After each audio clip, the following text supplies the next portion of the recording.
Welcome to Forgotten History Daily. I'm William, and tonight we journey into one of history's most fascinating and darkest stories, the Salem Witch Trials of 1692.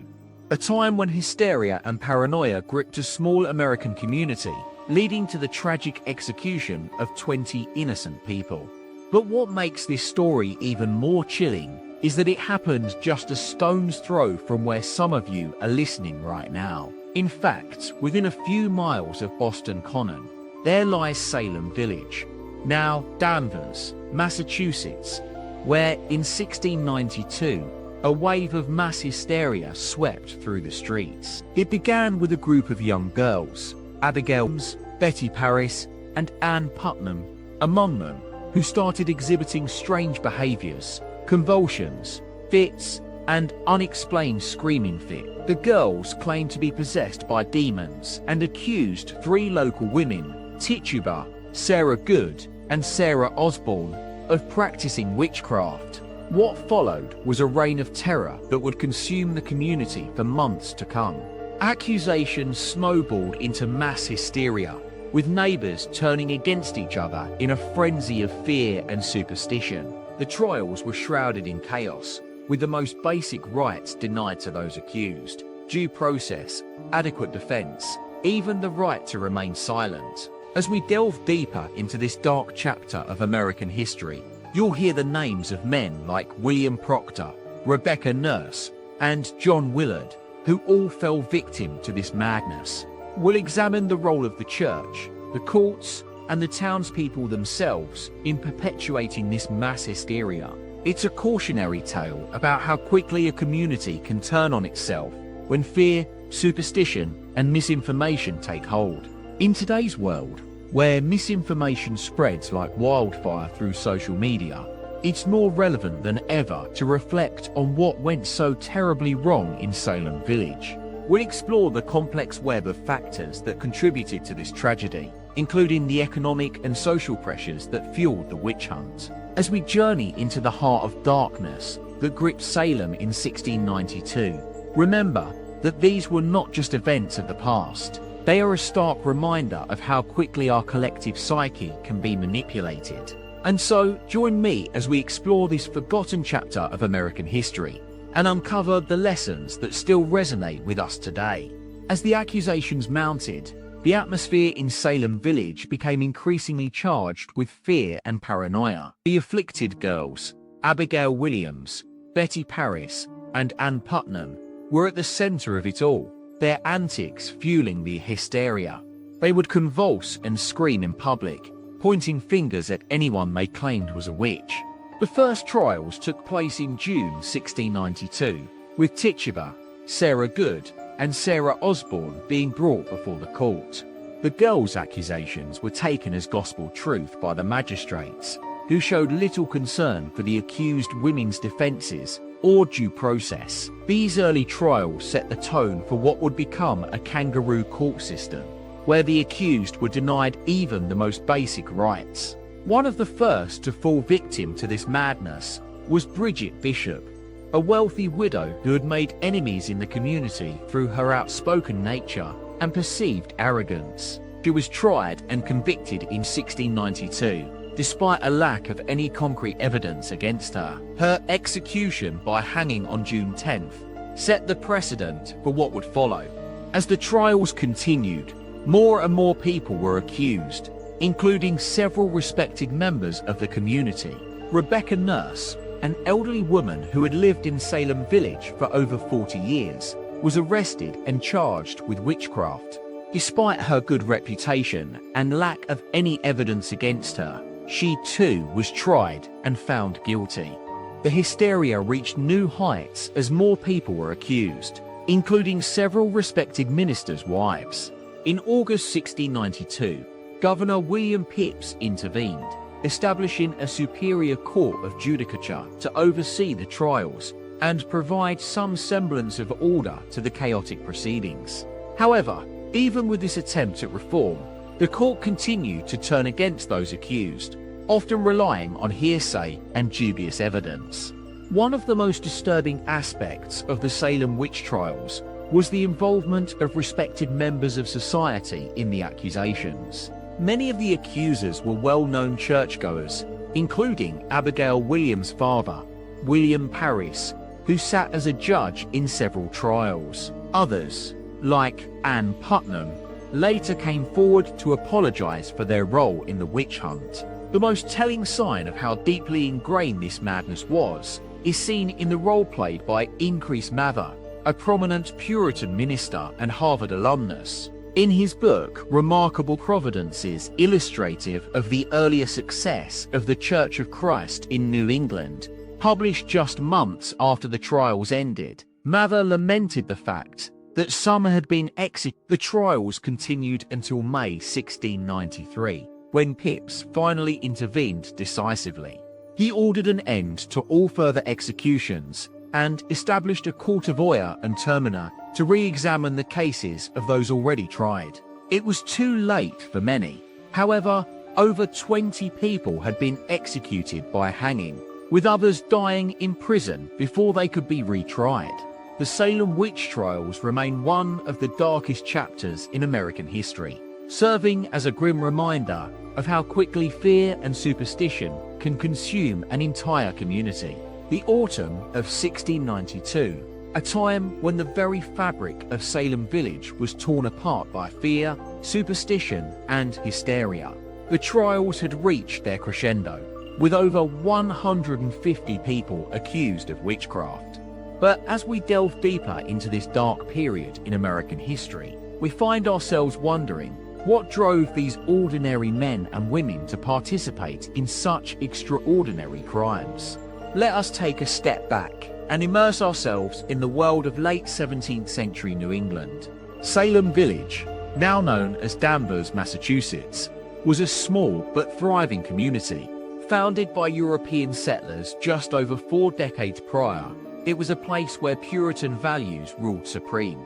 These were people who believed in a strict code of conduct, guided by the Bible and their own interpretation of divine law. As we wander through the village, we notice the stark contrast between the opulent homes of the wealthy elite and the humble abodes of the common folk. The air is thick with the smell of wood smoke, baking bread, and fresh water from the nearby Saugus River. Life was hard, but it was a life governed by routine and tradition.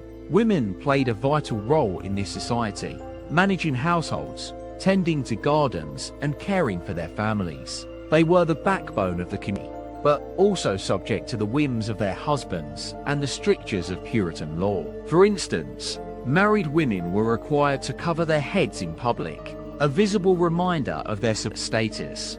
Meanwhile, men like Samuel Sewell, a respected merchant and member of the Salem Village Church, held sway over the community's affairs.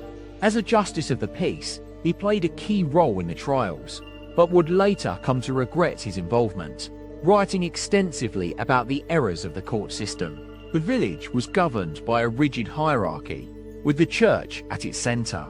Reverend Samuel Parris, Abigail Williams' father, wielded considerable influence as a respected minister. His home, located on what is now known as Proctor Street, was a hub of activity, with villagers often gathering to discuss matters of state and faith. As we walk through the village, we notice the lack of infrastructure. There were no paved roads, only dirt tracks winding through the forest. No electricity or gas lights illuminated the streets. Candles and lanterns provided the only light after dark. It was a world that relied on word of mouth, gossip, and rumor to spread information. But it was also a world steeped in tradition. Every household had its own Bible, passed down from generation to generation. The book of Leviticus, with its strict laws governing everything from diet to dress, held sway over daily life. And at the heart of this tradition lay the concept of community. Every individual's actions were seen as a reflection on the entire village. This is where we find ourselves in 1692, a time when fear and superstition had taken hold. Witchcraft was not just a fringe issue, it was an integral part of life, with accusations of sorcery and demonic possession a common occurrence. The Puritans' fears about Satan's influence on their community only grew as the trials intensified. In Salem Village, this climate of fear was fueled by several factors. One was the small size of the community, which made gossip spread like wildfire. Another was the lack of education, leaving many villagers open to superstition and misinformation. And finally, there were the underlying tensions between the village's wealthier inhabitants, who resented their poorer neighbors for taking advantage of the community's resources. As we move through this world, we start to see how these factors interweave. We find ourselves at the local tavern, where villagers gather to share news and stories. The alehouse is a hub of gossip and rumor, with tales of witches and demons spreading like wildfire. It's here that we meet individuals like Thomas Putnam, whose land disputes fueled his accusations against several neighbors. The atmosphere in Salem Village was electric. People were living on edge, waiting for the next accusation to fall. This tension seeped into every aspect of life. Families were torn apart by fears and slurians. Friendships were destroyed over whispered rumors, and community leaders like Samuel Parris struggled to maintain. And so we come to understand that the Salem Witch Trials were not simply a series of isolated events, but rather the culmination of a perfect storm. This was a society primed for hysteria, where fear and superstition took hold at every turn. The consequences would be catastrophic. 20 people would lose their lives, many more would suffer in prison, and the very fabric of Salem Village would be torn apart. But as we reflect on this dark chapter in American history, we're left with a question. What can we learn from these events? How did a community so deeply entrenched in tradition and superstition allow such atrocities to occur? The answer lies in understanding that fear, like any other emotion, is a force that can consume us all. It's a reminder that our collective psyche is fragile, susceptible to manipulation by those who know how to exploit its deepest fears. In the aftermath of the trials, Salem Village would take years to recover. Families would rebuild, and community leaders would try to make amends for their role in the tragedy. But as we look back on this period from our modern perspective, we're struck by the realization that not much has changed. We still live in a world where fear can drive us towards darkness, where and superstition can take hold. The Salem Witch Trials are a grim reminder of what happens when we allow our collective fears to dictate our actions. But they also serve as a beacon, illuminating the path forward for future generations. By understanding this chapter in American history, we may yet learn from its mistakes and find a way to build a world that is safer, more compassionate, and more just for all. Note, this script will continue in subsequent installments, exploring the aftermath of the Salem Witch Trials and the long-term impact on American society. As we delve deeper into the events of 1692, it becomes clear that the witch trials were not simply a series of isolated incidents, but rather a symptom of a larger issue. The Puritan community in Salem Village was deeply entrenched in superstition and fear, with many believing that Satan was actively working to undermine their way of life. The trials began in February 1692, when a group of young girls, including Abigail Williams, Betty Parris, Ann Putnam, and Elizabeth Hubbard, were experiencing strange and terrifying visions. They claimed that they were being tormented by the presence of witches in the village and begged the authorities to intervene. Initially, the community was skeptical, but as the girls' accusations continued to pour in, a sense of panic began to spread. The villagers, who had long been plagued by disease, crop failures, and other misfortunes, were quick to blame the supposed witches for their troubles. One of the key figures responsible for fanning the flames of hysteria was a man named Cotton Mather, a prominent minister from Boston. Mather wrote a book called Terrible Providences, relating to witchcrafts and possessions, which told the story of the Salem Witch Trials in a way that seemed to justify the executions. Mather's book not only fueled the hysteria, but also provided a theological justification for the trials. He argued that witches were agents of Satan, sent to destroy God's people, and that they must be punished to protect the community. As the trials progressed, the accusations grew more and more absurd. People accused their neighbors, friends, and even family members of witchcraft, often based on flimsy evidence or hearsay. The court, led by Chief Magistrate William Staunton, was under pressure from the public to deliver verdicts quickly, which led to a series of rushed trials that relied heavily on spectral evidence, testimony about visions, and one of the most disturbing aspects of the trials is the way in which they targeted vulnerable members of society. Many of those accused were old women, widows, or people who lived on the margins of society. These individuals were often unable to defend themselves against the accusations and were frequently intimidated by the court into confessing to witchcraft. As the executions began, a sense of dread settled over the village. In June 1692, Rebecca Nurse, a respected member of the community, was hanged for witchcraft despite a robust defense from her supporters. Her execution sparked widespread outrage, but it was too late. The momentum had built up to a point where there was no turning back. Over the next few months, more people would be executed or imprisoned on suicide of witchcraft. The most notable victims were the 5 people who were put on trial and hanged on July 19, 1692. George Burroughs, John Proctor's wife Elizabeth, and her servant Martha Corey, as well as Sarah Good. The aftermath of the trials would be long and painful. Many members of the community would struggle to come to terms with what had happened, while others would be haunted by their role in the tragedy. The court finally disbanded in May 1693, after a series of public outcries against its actions. In 1706, the Massachusetts General Court declared that the trials were unlawful and offered restitution to the victims' families.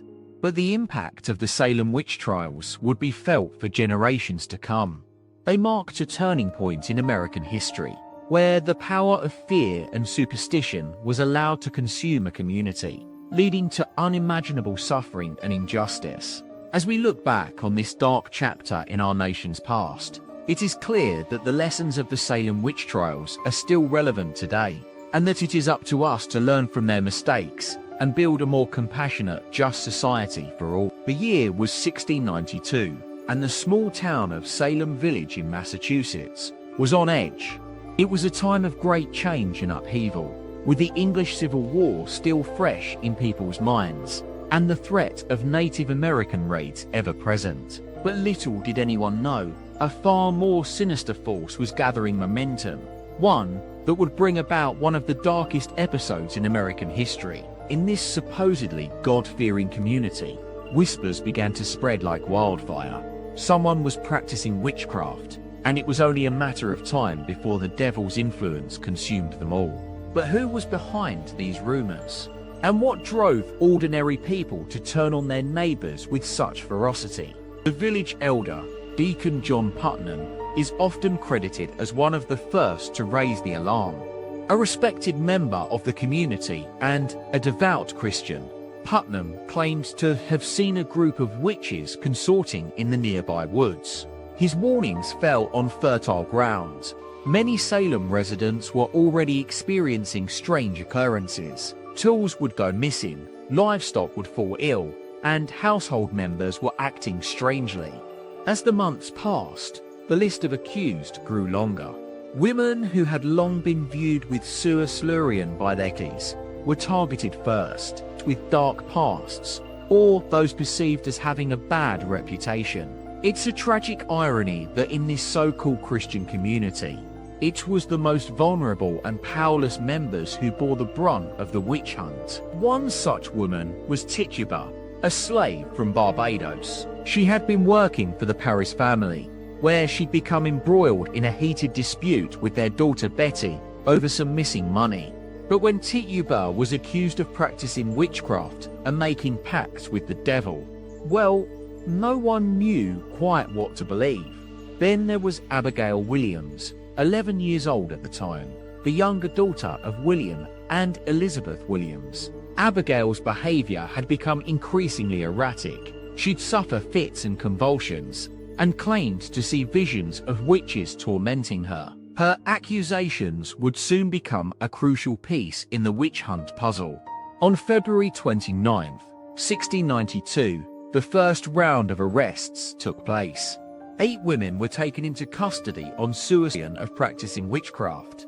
Tituba, Sarah Good, Susanna Martin, Rebecca Nurse, Elizabeth Howe, Sarah Wilds, Mary Easty, and Martha. In those early days, it's clear that the people of were struggling to distinguish between genuine fears and baseless rumors. But what drove them to such hysteria? Was it greed or something far more insidious? The truth is that many Salem residents believed they were fighting a literal battle against evil, a fight ordained by God himself. The language of the time spoke of the devil's influence, and these people genuinely feared being consumed by its dark power. But how could such an innocent, God-fearing community turn on itself with such ferocity? One clue lies in the complex web of relationships between Salem's residents. Many of those accused had long-standing grudges against their accusers, sometimes petty squabbles over land or livestock that escalated into full-blown feuds. In 1691, before any witch trials took place, Samuel Parris wrote a letter to Increase Mather, expressing concern about the rising tensions in Salem. Increase would later write a treatise arguing that the devil had no power over humans without God's consent, an assertion that many saw as justification for rooting out perceived evil. But we're getting ahead of ourselves. Back in 1692, not everyone was convinced by these accusations. There were those who spoke up against the witch hunt, like Reverend John Hale and his wife Sarah. The Hale family had been among the earliest to question the legitimacy of the trials, but their dissenting voices would soon be drowned by the rising tide of hysteria. As we delve deeper into this complex tale of fear, power, and betrayal, it becomes increasingly clear something fundamental was broken in Salem Village that fateful year.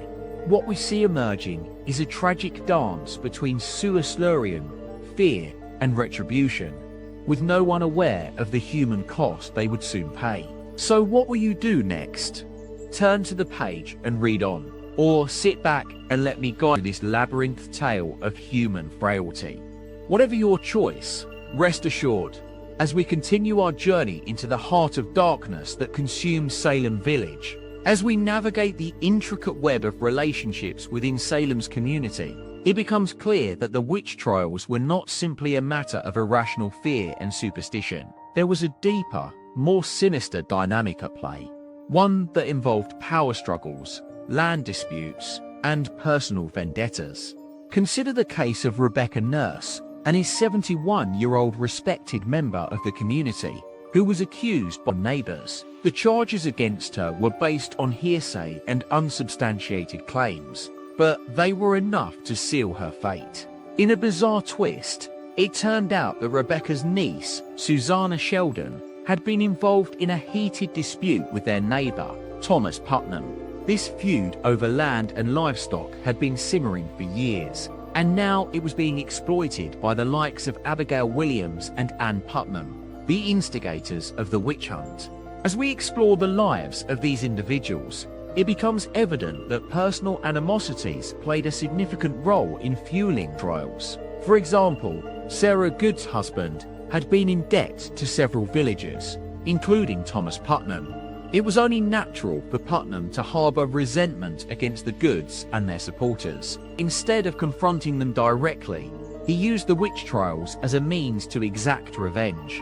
Meanwhile, Reverend John Hale and his wife Sarah continued to speak out against the accusations, appealing to the community's sense of reason and compassion. But their words fell on deaf ears as the tide of hysteria grew more intense by the day. It was as if Salem Village had been possessed by a collective madness, a frenzied desire to root out evil at any cost. As we reach this turning point in our narrative, it's essential to note that the witch trials were not unique to Salem Village. Other communities throughout colonial America were experiencing similar outbreaks of hysteria and paranoia. But what sets Salem apart is the sheer scale of its descent into darkness. A descent that would ultimately claim the lives of 20 innocent people. Let us now return to the events unfolding in Salem Village, where the events are gaining momentum. On June 10, 1692, Bridget Bishop was led out of her cell and hanged on Gallows Hill. The public execution was witnessed by a sea of spectators, all eager to see justice served. But as we examine the records from that fateful day, it becomes clear that there was more at play than mere righteous fury. Witness statements and confessions from those accused reveal a disturbing pattern. One, the interrogators used coercion and manipulation to extract incriminating testimony. Susanna Sheldon, Rebecca Nurse's niece, confessed to having signed a pact with Satan after being subjected to intense questioning by Abigail Williams and Ann Putnam. The details of these confessions would later raise serious questions about their legitimacy. As we delve deeper into the world of 1692 Salem Village, it becomes increasingly apparent that the witch trials were not simply an aberration, but rather a symptom of a far more profound crisis. A crisis that involved not just fear and superstition, but also greed, power struggles, and personal animosities. What emerges from this tangled web is a stark reminder of human frailty in the face of collective madness. As the summer of 1692 wore on, the hysteria in Salem Village continued to escalate. The accused witches were piling up, and with them, the executions. On June 10th, Bridget Bishop was led out to Gallows Hill, her body swaying precariously as she walked. The crowd watched, their faces twisted with a mix of fear and morbid curiosity. July 19th, a new development shook the village. Abigail Hobbs, the 16-year-old daughter of a wealthy merchant, was accused of witchcraft by none other than her own uncle, Thomas Putnam's brother-in-law. The charges were serious. Abigail had been seen dancing with a group of girls, and one of them claimed to have witnessed her conjure spirits. The accusers pounced on this new evidence, using it to fuel their campaign against Abigail. But not everyone was convinced. John Proctor, a local farmer and respected member of the community, refused to believe the accusations. "This is madness," he thundered at a meeting of the court. "We're playing God here. These girls are being manipulated by Satan himself." Proctor's words fell on deaf ears, however. The court was in a frenzy, eager to root out every last witch in the village. On July 22nd, Abigail Hobbs was examined by the magistrates, and her confession sealed her fate. "I have made a pact with the devil," she confessed, tears streaming down her face. "He has promised me wealth and power." But how had this young girl been so easily swayed? The truth emerged later. Abigail's uncle, John Putnam, had been using his influence to pressure her into making a false confession. This was not an isolated incident. The evidence suggests that several of the accused were coerced or manipulated into confessing. As the executions continued, the villagers began to turn on each other. Accusers started to accuse their own neighbors and friends, fueled by a toxic mix of fear and paranoia. "Who can we trust?" whispered one resident as she watched her neighbor being led away in chains. The authorities seemed powerless to stop it.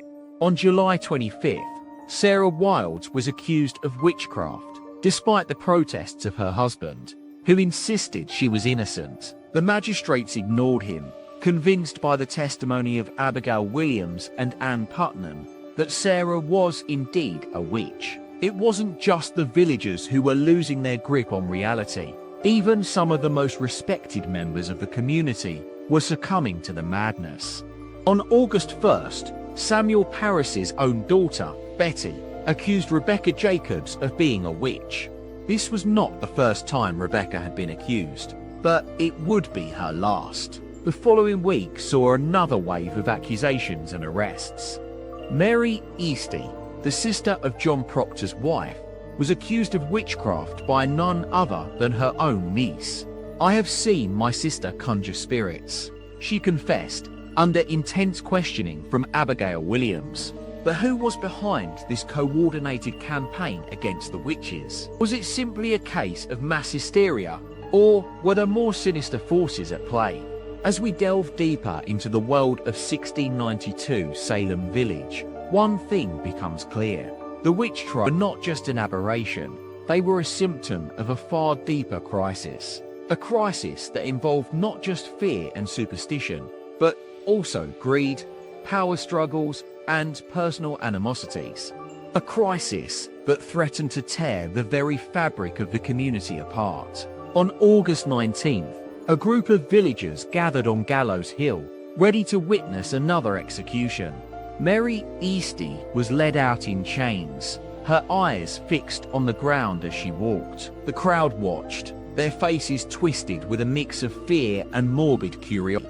But this time, something was different. John Proctor stood at the back of the crowd, his face set in a mask of determination. He had seen enough. He knew that the witch trials were a travesty of justice. "This is a dark day for Salem," he whispered to his wife, as they watched Mary Eastie's body swing from the gallows. For John Proctor and his family, it was only the beginning of their own personal nightmare. As the crowd dispersed and Mary Eastie's lifeless body hung from the gallows, John Proctor couldn't shake off the feeling that something was terribly wrong in Salem Village. He had always been a respected member of the community, known for his fair-mindedness and integrity. But now he found himself at odds with the very people he had called friends and neighbours. Over the next few days, more accusations poured in, each one more outrageous than the last. Giles Corey, an elderly farmer, was accused of witchcraft by his own granddaughter, who claimed that he had made a deal with the devil to save his farm from financial ruin. Thomas Putnam, a wealthy landowner, accused Rebecca Nurse, a 71-year-old woman and respected member of the community, of making a pact with Satan. As John Proctor watched the chaos unfold, he couldn't help but wonder what was driving these accusations. Were people really seeing witches everywhere? Or were they simply using the hysteria to settle old scores? He knew that Thomas Putnam had been trying to acquire Rebecca Nurse's property for years, and now he had finally found a way to get it. Determined to stop the madness, John Proctor began to question accusations and the methods used by the court. But he soon found himself at odds with the village leaders, who were more interested in maintaining power than in seeking truth. The court was dominated by Increase Mather, a stern and unyielding minister who believed that the devil was real and present in Salem Village. Proctor's own wife, Elizabeth, had been accused of witchcraft by Abigail Williams, the same girl who had started it all with her accusations against Rebecca Jacobs. But Proctor refused to believe that his wife was a witch, and he began to dig deeper into the accusations against her. One night, in secret, John Proctor paid a visit to the home of Mary Warren, the teenage servant girl who had accused his wife of witchcraft. He questioned her about the accusations, and she broke down in tears, confessing that Abigail Williams had coerced her into making false accusations. Proctor realized that the truth was far more sinister than he had imagined. Abigail Williams was not just a crazy girl, but a manipulation used by Thomas Putnam to settle his scores. As Proctor continued to investigate, he began to unravel the web of deceit and corruption that had taken over Salem Village. He discovered that many of the accused were innocent, and that some of the accusers were motivated by greed or personal animosity. But the more he uncovered, the more danger he placed himself in. For in 1692 Salem, anyone who dared to question the witch trials was seen as a threat to the community's safety, and a threat to the power of those in charge. The night air was thick with tension as John Proctor walked back to his home, his mind racing with the implications of what he had discovered. He knew that he was taking a huge risk by speaking out against the witch trials, but he couldn't keep quiet any longer. For him and his family, it was time to stand up for justice, even if it meant standing alone in a community gone mad. As John Proctor walked back to his home, the darkness of the night seemed to swallow him whole. The weight of what he had discovered was crushing, and he knew that he couldn't keep quiet any longer. But as he approached his house, he was met with an eerie sight. A group of villagers, their faces twisted with fear and anger, were gathered outside his home. They had been waiting for him, and they had come prepared to silence him once and for all. At the center of the mob was Increase Mather's son, Samuel, who had taken it upon himself to spearhead the campaign against Proctor. "You're a troublemaker, John," he spat, his voice dripping with venom. "You're trying to undermine the authority of the court." Proctor stood tall, despite the danger that lurked in every shadow. "I'm not trying to undermine anything, Samuel," he said calmly. "I'm just trying to uncover the truth. And I believe that there are innocent people among those accused." The mob began to close in on him, their faces twisted with fury. Proctor knew that he was taking a huge risk by standing up to them, but he couldn't bring himself to back down. He thought of his wife, Elizabeth, who had been accused of witchcraft, and of the many others who had lost their lives to this madness. Just as it seemed like the mob was about to overwhelm him, Proctor spotted a figure watching from the shadows. Rebecca Nurse's niece, Mary Easty, who had also been accused of witchcraft. She was standing silently, her eyes fixed on Proctor with a look of determination. Proctor remembered that Mary Easty was one of the few people who knew the truth about the accusations against Rebecca Nurse. He beckoned to her, and she stepped forward into the light. "You can't silence John Proctor," she said loudly, her voice carrying over the din of the mob. "He's trying to do what's right." The mob surged forward, but Mary Easty stood firm, refusing to back down. And in that moment, something strange happened. The crowd began to disperse, their anger dissipating as they realized that they were being manipulated by those who sought power. As Proctor watched, a sense of hope began to grow within him. Maybe, just maybe, he could stop this madness after all. But little did he know, the events that had unfolded in Salem Village were about to take a dark and sinister turn. On August 19th, 1692, Bridget Bishop was led to the gallows in front of a crowd of screaming villagers. She was one of the first people to be executed for witchcraft in Salem Village, and her death set off a chain reaction of fear and hysteria that would only intensify over the next few months. But what many people don't know is that Bridget Bishop's execution was not just a tragedy. It was also a calculated move by those who sought power. Behind the scenes, Increase Mather was busy manipulating the court, using his influence to ensure that those who opposed him were silenced or destroyed. It was during this time that John Proctor discovered a shocking secret. The witch trials in Salem Village were not just about rooting out witches, but also about creating a power vacuum. Those who controlled the court, led by Increase Mather and Samuel Parris, were using the hysteria to consolidate their own power and influence. Proctor realized that he was not just fighting against the accusations themselves, but also against the very system of government in Salem Village. The concept of due process had never been more important, as those accused of witchcraft were denied basic rights, such as a fair trial and the right to an attorney. The modern day parallels to this are stark. We live in a world where fear is used to manipulate public opinion and silence dissenters. In 2019, for example, 2 teenagers were wrongly accused of making up a high shooting threat on social media. The incident sparked widespread outrage, but it also highlighted the dangers of hysteria-fueled mobs. In Salem Village, Proctor knew that he was taking a huge risk by speaking out against the witch trials.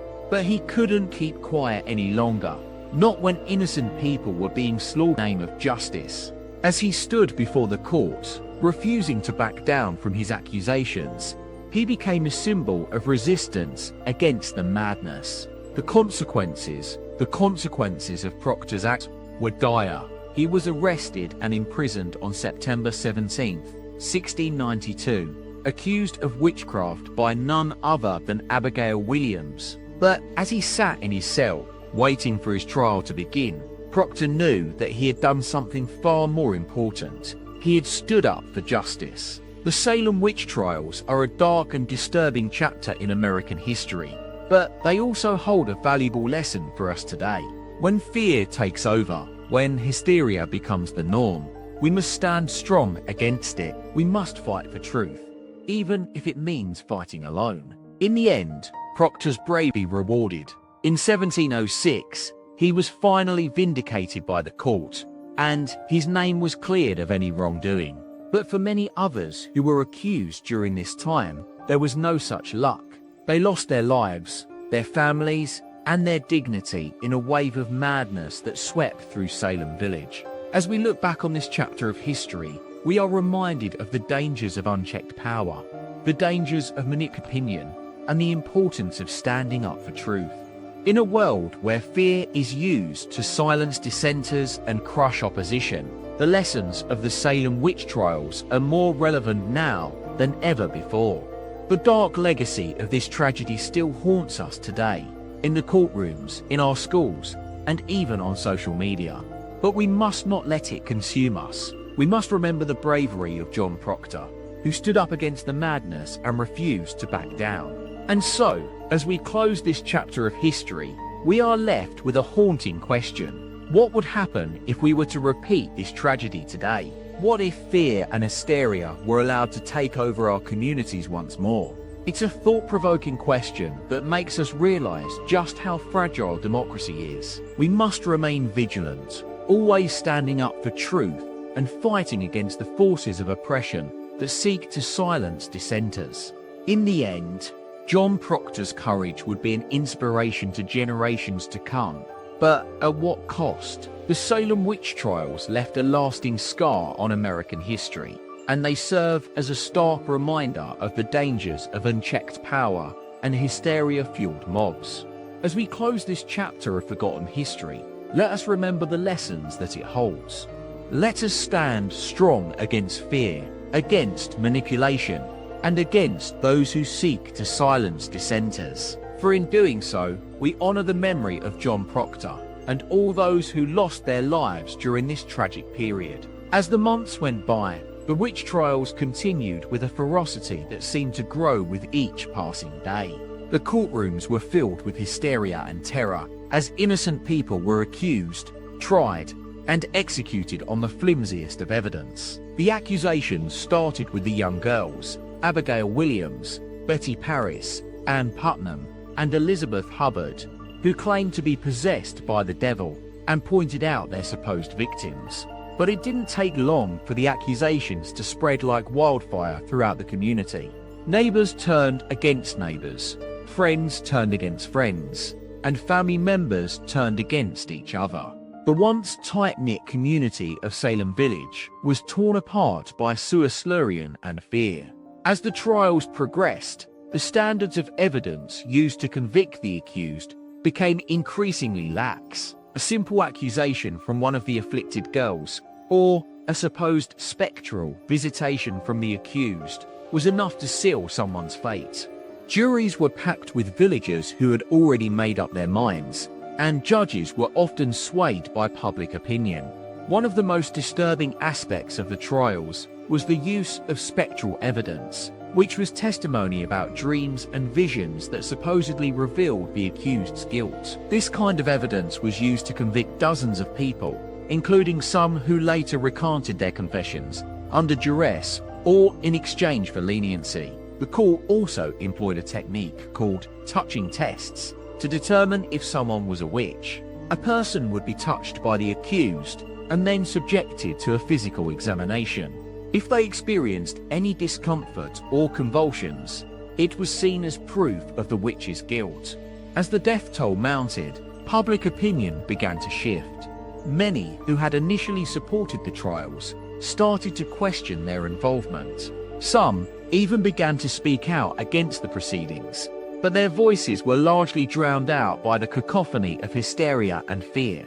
Meanwhile, a small group of individuals, including John Proctor's wife, Elizabeth, and the Reverend Samuel Paris's niece, Mercy Short, continued to advocate for the accused and speak out against the trials.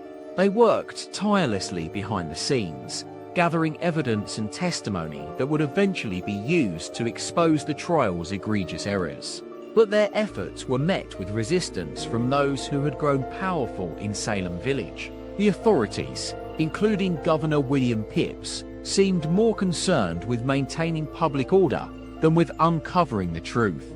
It wasn't until 1693, a year after the trials began, that the Massachusetts General Court declared the trials unlawful and restitution to the victims' families. In the aftermath of the trials, Salem Village was left scarred and divided. Many who had lost loved ones or been accused themselves never fully recovered from the trauma. The once thriving community took years to rebuild, but the memories of the witch trials continued to haunt it for generations to come. The impact of the Salem Witch Trials extended far beyond the village itself. It sent a chilling message across the colonies about the dangers of unchecked power and hysteria-fueled mobs. As a nation, we would go on to make similar mistakes in our treatment of marginalized groups, from Native Americans to African slaves to immigrant communities. Yet, as we reflect on this dark period in American history, we are reminded that there is always hope for redemption and healing. The story of John Proctor's courage serves as a beacon of light, illuminating the importance of standing up against injustice, even when it seems impossible. As the witch trials finally came to an end in 1693, Salem Village was left to pick up the pieces of its shattered community. The once thriving village was now a shadow of its former self, with many residents still reeling from the trauma they endured. The impact of the trials would be felt for generations to come, leaving a lasting scar on the fabric of American society. One of the most pressing concerns facing the community was how to rebuild and restore trust among its members. The Massachusetts General Court, in an effort to provide some measure of restitution, offered compensation to the families of those who had been wrongfully accused and executed. However, this gesture, although well-intentioned, did little to alleviate the suffering of those who had lost loved ones or been torn apart by the hysteria. As the years went by, Salem Village struggled to regain its footing. Many residents left in search of new beginnings, leaving behind a village that was forever changed. The community's economic and social structures were severely impacted, with many families struggling to make ends meet. The once thriving agricultural industry suffered greatly, as farmers were forced to abandon their land due to the lingering fear and superstition. The trials also had a profound impact on the church in Salem Village. Reverend Samuel Parris, whose niece, Mercy Short, had been a vocal advocate for the accused, was eventually ousted from his position due to his perceived leniency towards those suspected of witchcraft. His replacement, Reverend George Burroughs, would go on to play a significant role in shaping the village's spiritual landscape. In the aftermath of the trials, questions began to surface about how such a travesty could have occurred. Why had the authorities allowed hysteria and fear to dictate justice? What measures could be taken to prevent similar incidents from happening in the future? One of the most intriguing aspects of this period is the role that Governor William Phips played in the witch trials. Although he would claim that he was unaware of the severity of the situation, documents reveal that he was well informed about the proceedings and took no action to stop them. This raises questions about his own culpability in the affair. The witch trials also had significant implications for the Massachusetts Bay Colony as a whole. The incident served as a stark reminder of the dangers of unchecked power and the importance of upholding due process. In 1697, the Massachusetts General Court passed a law aimed at preventing similar incidents from occurring in the future. This legislation, known as the Act Against Conjuring, made it a crime to accuse someone of witchcraft or sorcery without sufficient evidence. Despite these efforts, the legacy of the Salem Witch Trials continued to haunt American society for generations. In the early 18th century, similar accusations arose in other parts of the colonies, including New York and Pennsylvania. These incidents served as a reminder that the issues underlying the witch trials, fear, superstition, and unchecked power, were far from eradicated. Fast forwarding to the present day, we can see how the lessons of the Salem Witch Trials continue to resonate with us today. One of the most significant takeaways is the importance of protecting ourselves from the dangers of mob mentality and groupthink. When confronted with information or opinions that challenge our own, it's essential to remain vigilant and not be swayed by emotional appeals. In an age where social media platforms can spread misinformation and propaganda at an alarming rate, this lesson becomes increasingly relevant. We must be cautious when absorbing information, seeking out credible sources and multiple perspectives before making decisions or jumping to conclusions. Another crucial takeaway from the Salem Witch Trials is the need for accountability in positions of power. When leaders fail to uphold their duties or allow hysteria and fear to dictate justice, they can have devastating consequences for society as a whole.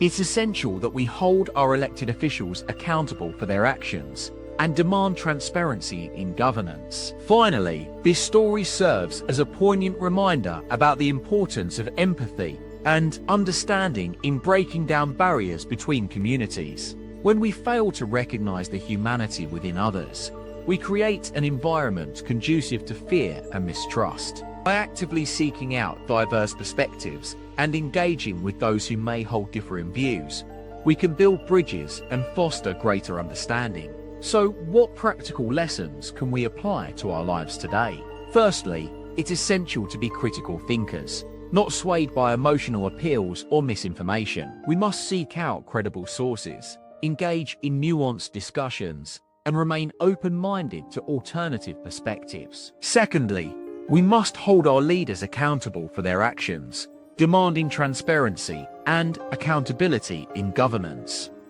We must prioritize empathy and understanding in our interactions with others. By recognizing the humanity within those who may hold differing views, we can build bridges and foster greater understanding. And finally, we must be vigilant in protecting ourselves from the dangers of mob mentality and groupthink, remaining cautious when absorbing information and avoiding the pitfalls of social media echo chambers. In conclusion, the Salem Witch Trials serve as a stark reminder of the dangers of unchecked power, hysteria-fueled mobs, and the importance of accountability. By applying these lessons to our lives today, we can build more empathetic, informed, and just communities, one that recognizes the inherent value of every individual. As we reflect on this dark period in American history, we are reminded that there is always hope for redemption and healing. And it's precisely through this awareness that we can create a brighter future, free from the shadows of fear and superstition. But as we delve deeper into the story of the Salem Witch Trials, it becomes clear that the seeds of hysteria were sown long before 1692. The Puritan community in Salem Village was not unlike many other communities of its time, plagued by economic hardship, crop failures, and social tensions. In the early 1690s, a group of young girls, including Abigail Williams, Betty Paris, and Ann Putnam, began experiencing strange physical convulsions and behaviors. These symptoms were initially attributed to demonic possession or witchcraft, but as the story unfolded, it became clear that something more sinister was at play. The afflicted girls, often referred to as witches, victims would scream, faint, and experience uncontrollable convulsions in the presence of others. Their symptoms seemed to be triggered by certain individuals who were accused of being witches. These accusations were not only baseless, but also eerily reminiscent of the tactics used during the McCarthy Red Scare of the 1950s. The villagers, fueled by superstition and a deep-seated fear of witchcraft, quickly became convinced that Satan was at work in their community. The girls' symptoms became the focal point of attention, with many blaming specific individuals for casting spells on them. One such individual was Rebecca Nurse, an elderly woman who had lived in Salem Village her entire life. She was a respected member of the community, known for her kindness and generosity.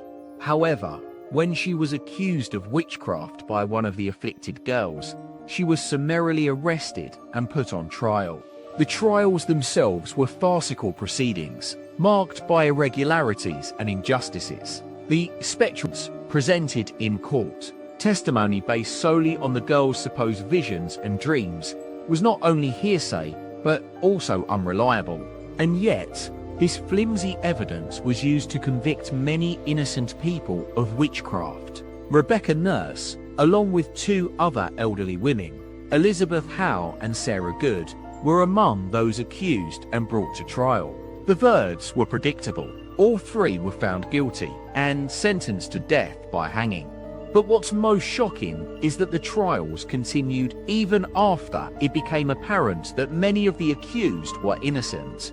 In May 1692, a group of girls from another village, including Abigail Hobbs and Sarah Wilds, travelled to Salem Village to see if they could also experience the same symptoms as their peers. These new afflicted girls brought fresh accusations against several more residents, including John Willard and Mercy Short.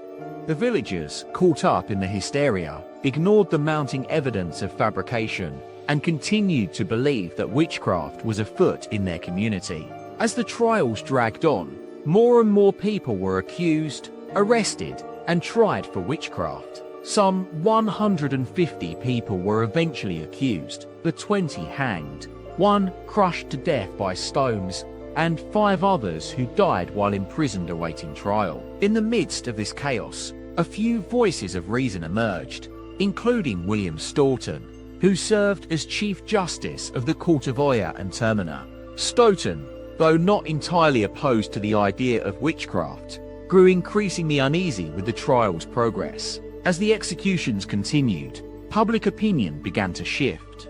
The English governor of Massachusetts, William Phips, intervened in July 1692, dissolving the Court of Oyer and Terminer and replacing it with a new court that would focus on establishing stricter rules for witchcraft. In January 1693, Governor Phips took it upon himself to pardon all those who had been accused, but not yet tried.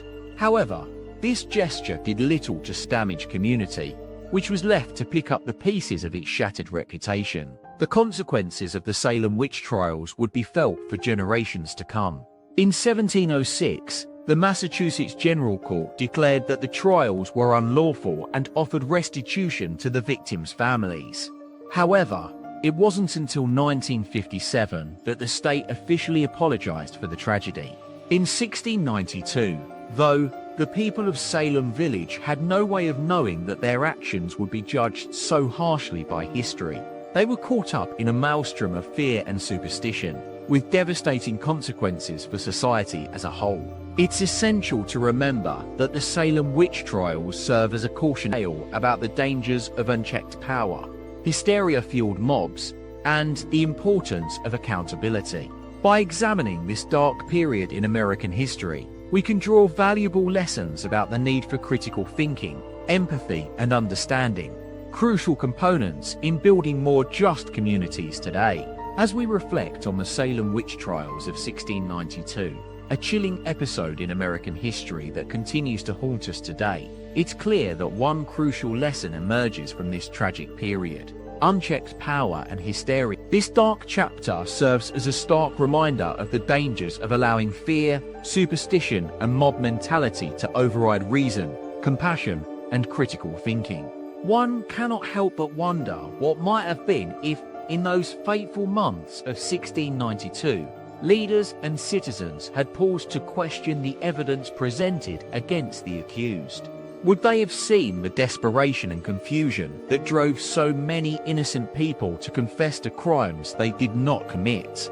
Might they have recognized the symptoms of mass hysteria for what they were, a toxic mix of fear, mistrust, and cultural conditioning? The story of Salem Village's descent to madness serves as a poignant warning about the ease with which we can succumb to false narratives and collective paranoia. As we look back on this moment in history, it becomes painfully clear that accountability is crucial in preventing such atrocities from recurring. We invite you now to consider your own relationship with power, influence, and critical thinking. When confronted with information or allegations that strike fear into our hearts, do we take a step back to evaluate the evidence, or do we succumb to the pressure of public opinion? Are we willing to challenge those in authority when they overstep their bounds, or do we silently acquiesce? We urge you to share this story with someone who needs to hear it, perhaps a family member, friend, or colleague who might benefit from understanding the dangers of unchecked power and mob mentality. As you reflect on the Salem Witch Trials, ask yourself, what can I learn from this dark episode in history that will help me navigate similar challenges in my own life?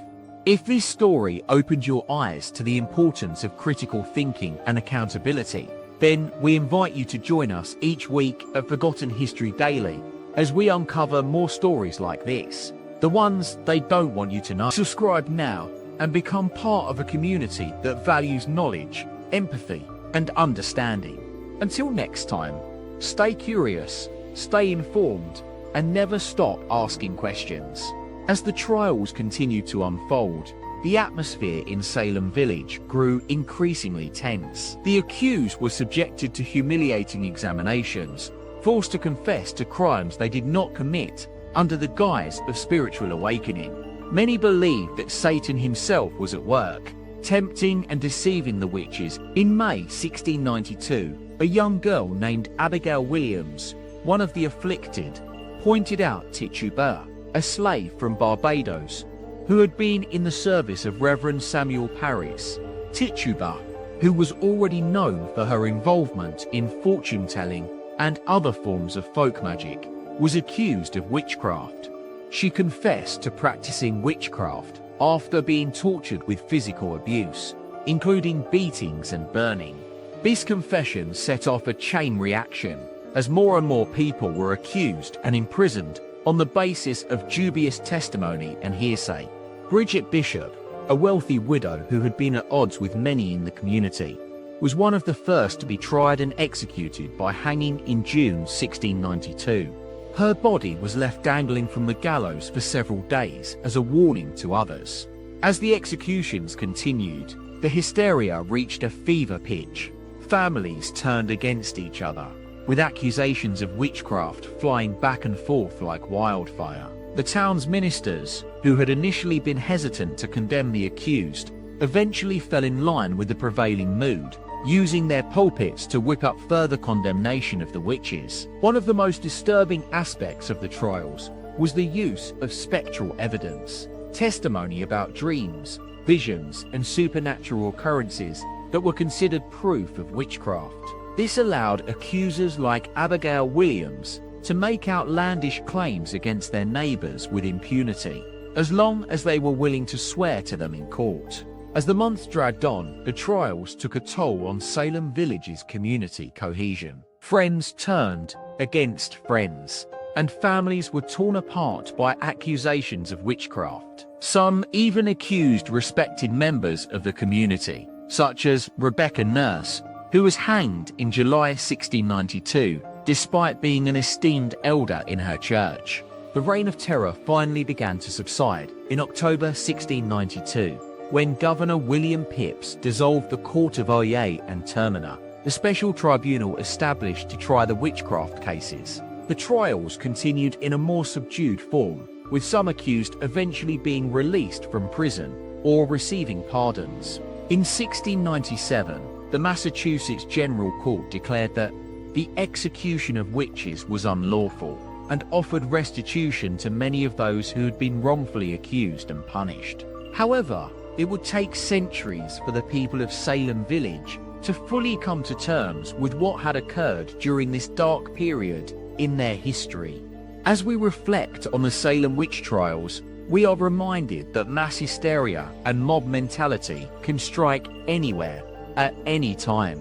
It is a sobering reminder of the dangers of unchecked power, fear-mongering, and cultural conditioning. But it also serves as a testament to the importance of critical thinking, accountability, and empathy, values that are just as relevant today as they were in 1692. The legacy of Salem Village's dark past continues to shape our understanding of the complexities of human nature, even as we confront new challenges to our society and culture. What can we learn from this story? How can we apply its lessons to our own lives and ensure that such atrocities never recur?